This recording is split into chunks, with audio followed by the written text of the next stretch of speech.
Good morning friends. Unique Hindi shorthand में आपका स्वागत है। डिक्टेशन स्टार्ट होगी 5 सेकंड बाद।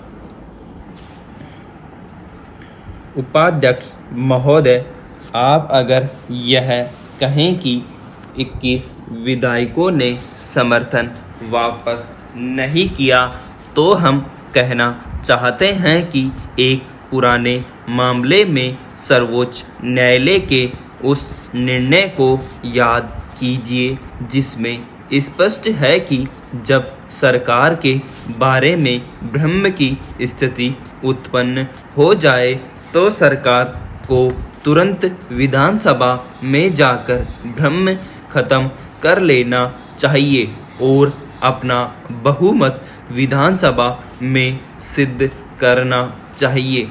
और इसीलिए हमने आपके सामने पूर्ण तथ्य रखा है कि वहाँ संविधान विरोधी काम हो रहा है।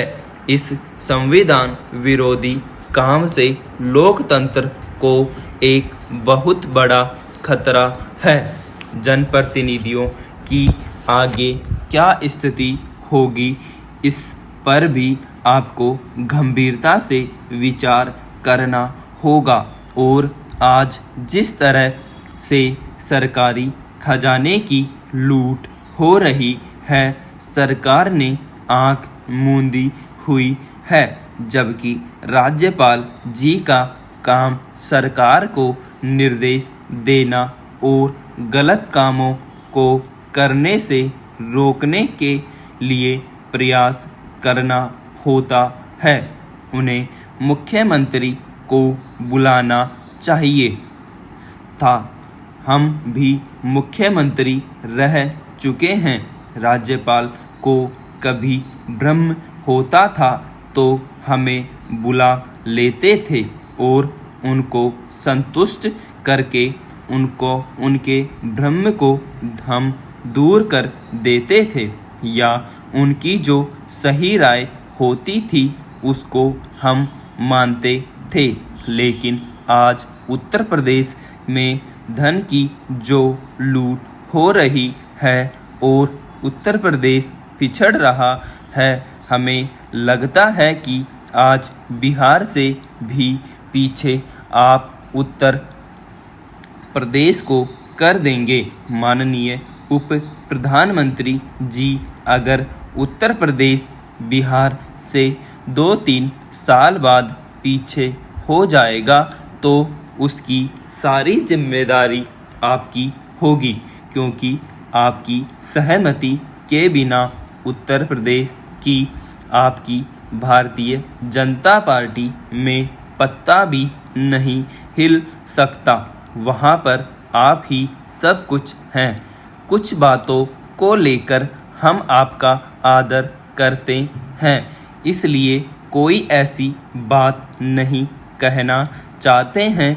इसलिए उप प्रधानमंत्री जी, हमारा आपसे आग्रह है कि दलीय की भावना से ऊपर उठकर संसदीय दल की एक कमेटी बनाई जाए और राज्यपाल को वहां तत्काल हटाया जाए। हमारा यह भी आग्रह है कि वहां संविधान सभा आमंत्रित की जाए, जो आज उत्तर प्रदेश के अंदर भ्रम की स्थिति है उसको दूर किया जाए। अगर सरकार का बहुमत सिद्ध होता है तो हमें कोई आपत्ति नहीं होगी, लेकिन आप तत्काल विधानसभा बुलाइए। माननीय उप प्रधानमंत्री जी, आप गृह मंत्री जी भी हैं और अगर आप राज्यपाल के पद की गरिमा चाहते हैं तो ऐसे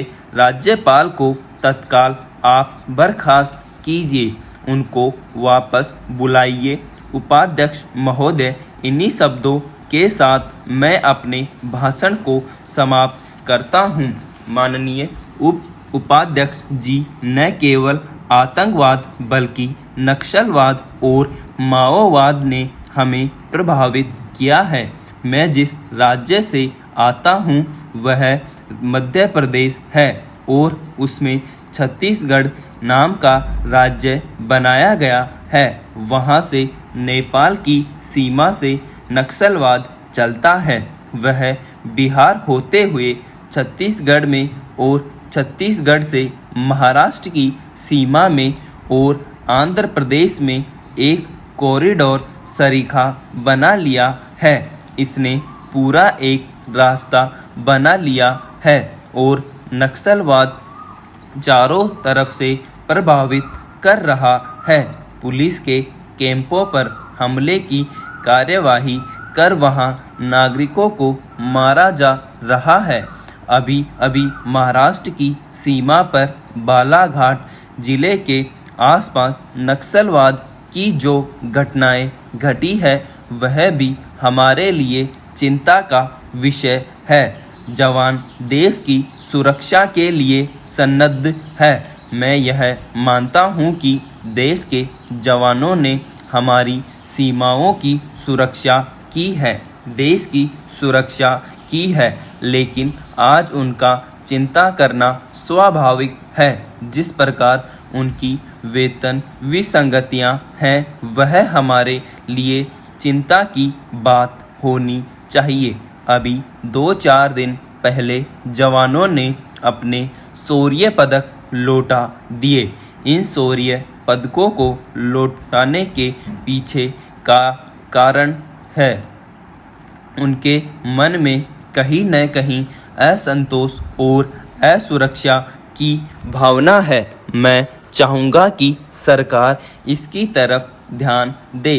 महामहिम राष्ट्रपति जी ने अपनी विदेश नीति के बारे में भी कहा है, लेकिन दूसरे देशों के साथ हमारे संबंध जिस तरह पूर्व में सौहार्दपूर्ण थे, आज उनमें कहीं न कहीं शिथिलता आ रही है और उस शिथिलता को ठीक करके उन संबंधों को और सुदृढ़ करने की आवश्यकता है।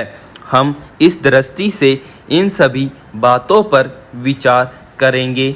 यह बहुत महत्वपूर्ण है और अत्यंत आवश्यक है। यह अतिथि अध्यापक पिछले 2 वर्षों से संघर्ष कर रहे हैं, धरने प्रदर्शन कर रहे हैं, जेलों में जा चुके हैं, लेकिन हरियाणा सरकार इनकी कोई सुनवाई नहीं कर रही है।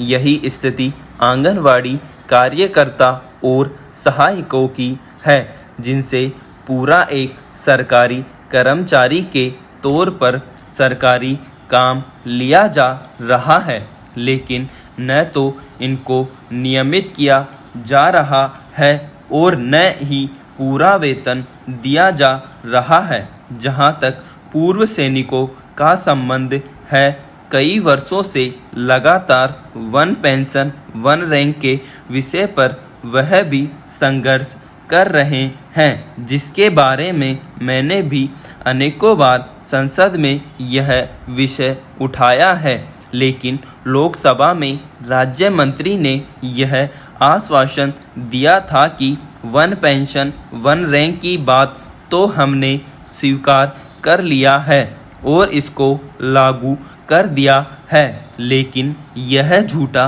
बयान दिया गया है क्योंकि उच्च सैनिक अधिकारियों पर तो यह लागू कर दिया गया है, लेकिन जेसीओ रैंक के लाखों पूर्व सैनिकों पर अभी तक लागू नहीं किया गया है। इसलिए पूर्व सैनिक 16 दिसंबर से लगातार संसद के सामने अपनी इस मांग को लेकर और छठे वेतन आयोग में पेंशन विसंगतियों को लेकर धरने पर बैठे हैं।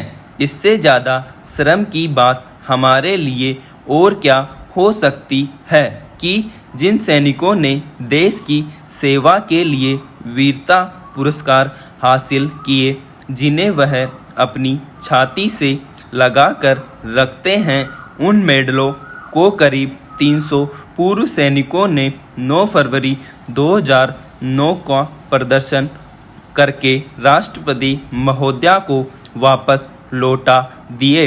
इन परिवारों में मरणोपरांत शौर्य चक्र प्राप्त परिवारों ने भी मेडल लौटाए हैं। इसी प्रकार संसद पर हमले में शहीद होने वाले परिवारों ने भी अपने पदक लौटाए हैं।